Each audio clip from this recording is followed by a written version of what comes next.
Assalamualaikum warahmatullahi wabarakatuh. Perkenalkan, kami dari kelompok 2 Desain Produk dan Logistik Inovasi.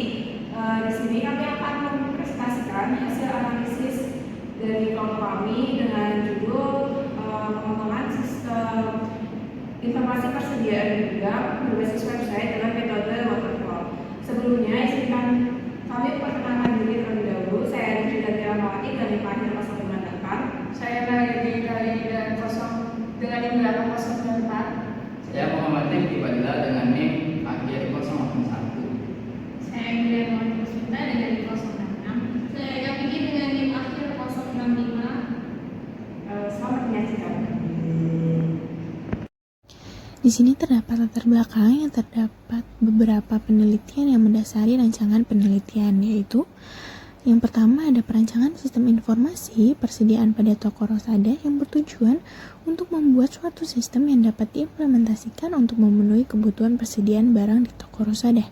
Yang kedua, ada kajian metode waterfall berfokus pada pembuatan program yang dapat mengendalikan persediaan barang di gudang sehingga memudahkan pengelolaan persediaan barang. Yang ketiga, ada sistem manajemen inventaris data barang bertujuan untuk mengatasi permasalahan perusahaan dengan data inventaris yang masih muncul dari proses penyediaan barang informasi yang tidak dapat diandalkan. Yang keempat, terdapat kajian sistem manajemen inventaris data barang bertujuan untuk menyediakan sistem manajemen inventaris yang komprehensif yang dapat dikelola dan diperbarui dengan mudah. Yang kelima, penelitian aplikasi web sistem manajemen inventaris bertujuan untuk menciptakan suatu sistem yang dapat dikelola oleh seorang administrator dan memberikan hasil yang positif dan efektif. Yang keenam, ada kajian inventaris manajemen sistem obat bertujuan untuk menyediakan sistem manajemen inventaris yang komprehensif yang dapat mengelola inventaris dan menyediakan manajemen inventaris dan meningkatkan efisiensi perusahaan. Saya akan membahas tentang kekurangan metode waterfall.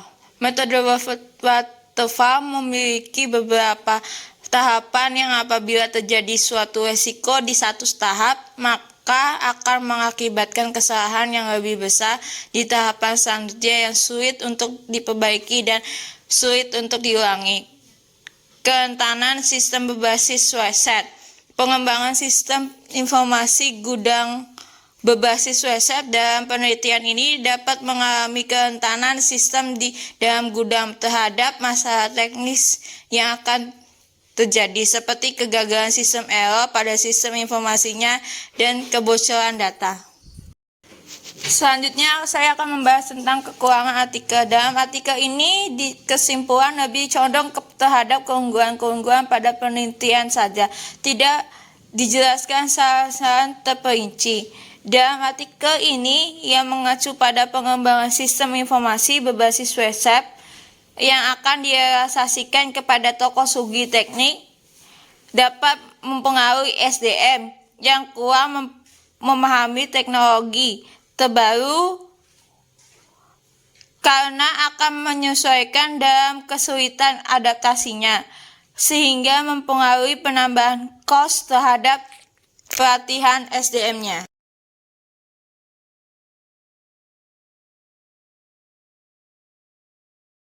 Ini saya akan membahas tentang kelebihan dari artikel tersebut.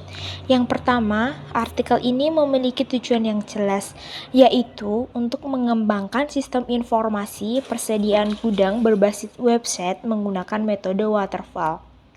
Nah, yang kedua ada memiliki ruang lingkup yang jelas terkait subjek penelitian, yaitu sistem persediaan gudang pada toko sugi teknik.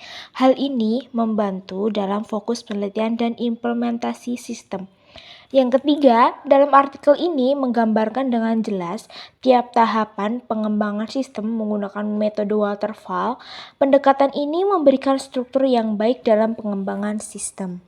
Selanjutnya, kelebihan kelebihan dari artikel ini yang keempat ada menggunakan beberapa teknik pengumpulan data, termasuk observasi, wawancara, dan studi pustaka. Hal ini meningkatkan validitas dan kedalaman analisis. Selanjutnya yang kelima ada menyertakan desain user interface yang terperinci, memperlihatkan kemampuan peneliti dalam merancang antarmuka pengguna yang intuitif dan fungsional. Yang ketujuh ada mencantumkan penelitian terdahulu yang relevan serta menunjukkan keterkaitan penelitian ini dengan konteks penelitian yang lebih luas. Terakhir, dalam penelitian ini dibahas dengan terperinci, termasuk analisis aktivitas sistem melalui diagram aktivitas dan desain database yang disertai dengan ERD, LRS, dan spesifikasi file.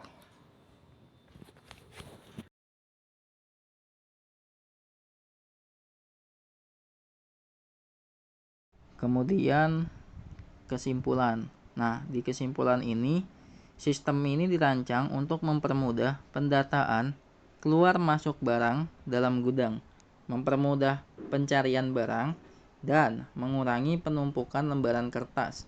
Dengan adanya sistem informasi gudang, segala bentuk laporan maupun transaksi pembelian dan penjualan barang, baik dari supplier maupun dari customer, berada dalam satu sistem yang terkomputerisasi, sehingga memudahkan untuk pencarian data dan pembuatan laporan dengan informasi lebih akurat, tepat, dan cepat setiap saat. Adanya sistem ini dapat membantu meningkatkan income pendapatan suatu usaha karena pendataan stok barang yang akurat untuk kegiatan operasional serta barang retur di dalam toko. Kemudian ada saran. Pertimbangan menggunakan metode alternatif.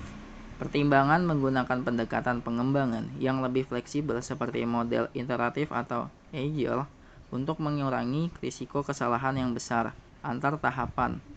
Model ini memungkinkan adaptasi terhadap perubahan dan umpan balik lebih baik. Selanjutnya, evaluasi dan monitoring sistem informasi gudang. Lakukan evaluasi risiko yang komprehensif sebelum dan selama pengembangan sistem.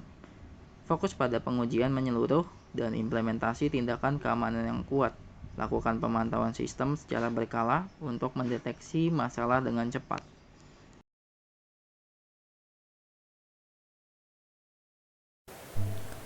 Nah, untuk saran berikutnya ada pelatihan pada sumber daya manusia di perusahaan. Jadi sebelum meluncurkan pengembangan sistem, alangkah baiknya perusahaan memberikan pelatihan intensif kepada tim SDM terkait untuk memastikan pemahaman yang baik tentang teknologi yang akan digunakan. Perusahaan juga perlu menyertakan perencanaan biaya untuk pelatihan dalam anggaran proyek tersebut. Dan saran yang terakhir itu ada evaluasi dan pengembangan lebih lanjut. Jadi diharapkan perusahaan dapat terus mengembangkan sistem ini yang tentunya disesuaikan dengan kebutuhan perusahaan tersebut.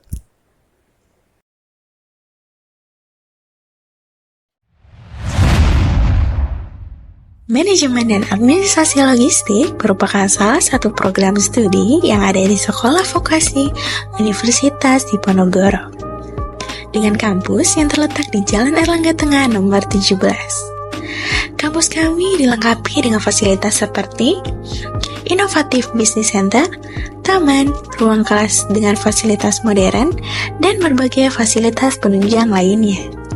Dalam era globalisasi yang serba cepat ini, kebutuhan akan profesional yang terampil dalam mengelola rantai pasokan dan distribusi menjadi semakin lebih penting. Program studi manajemen dan administrasi logistik, kami hadir untuk menjawab tantangan tersebut. Dengan kurikulum yang terstruktur dengan baik dan dosen yang berpengalaman. Program studi manajemen administrasi logistik menawarkan pendidikan yang komprehensif seperti manajemen logistik, pengelolaan persediaan, analisis risiko, serta teknologi informasi untuk mendukung efisiensi operasional. Bergabunglah di program studi manajemen dan administrasi logistik dan jadilah bagian dari para pemimpin masa depan di dunia logistik. Kami tunggu kedatangan kalian untuk menjadi bagian dari manajemen dan administrasi logistik di Sekolah Vokasi Universitas Diponegoro.